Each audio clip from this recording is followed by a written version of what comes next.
Just recently I found out that I had a huge hive in my yard, and I was very relieved to find out that they were honeybees and not wasps. So I set out to find a responsible way to rescue them. This video is going to show you what happened. Be sure to stay till the end for some valuable tips on helping our local honeybees.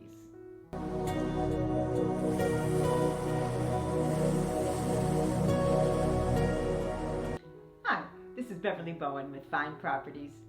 Let's follow along and find out how we saved the bees. So what I did was I reached out to a couple places and eventually was lucky enough to meet Ashley Williams and her friend George.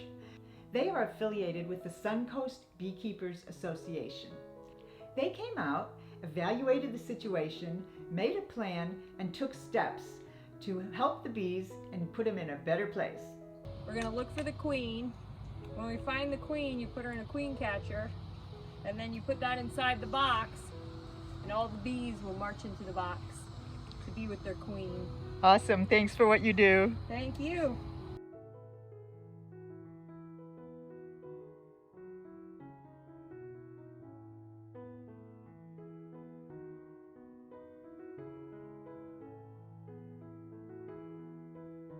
All right, did we have any success? Did we find the queen? We found the queen. Yippee! The bees are in a new box. Oh, yay. Great job. Bees.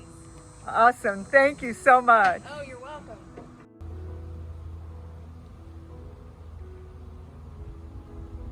So here's some tips on helping our local bees. So tip number 1, keep bee-friendly plants. Honeybees need a lot of plant life to sustain their hive.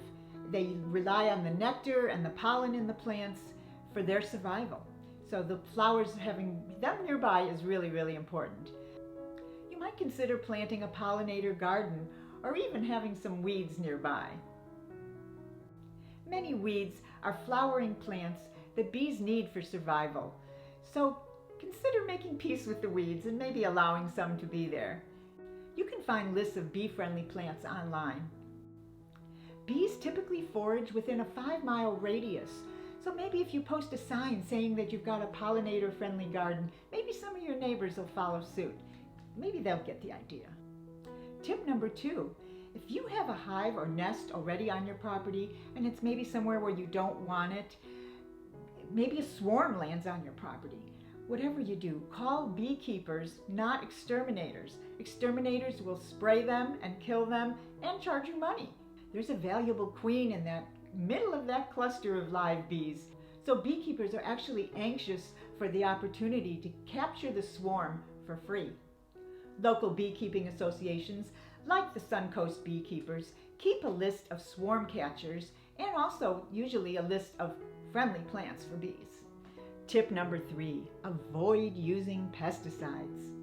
Switch from using chemical pesticides and insidious weed killers like Roundup to using natural methods like neem oil and diatomaceous earth. Plant natural fertilizers such as clover and alfalfa that provide nutritious flowers for bees, and they also fix nitrogen into the soil. Actually destroy the neurological systems of insects so they can't navigate home, and it reduces their already scarce food supplies by removing blossoms from the landscape. Tip number 4, maybe consider allowing a beekeeper to place a hive in your yard in exchange for a little honey. This is also a smart way to apprentice in case you're thinking of getting into bees. So actually I'm a butterfly gardener, and the tips about having pollinator plants available, including weeds, and not applying pesticides applies to butterflies as well.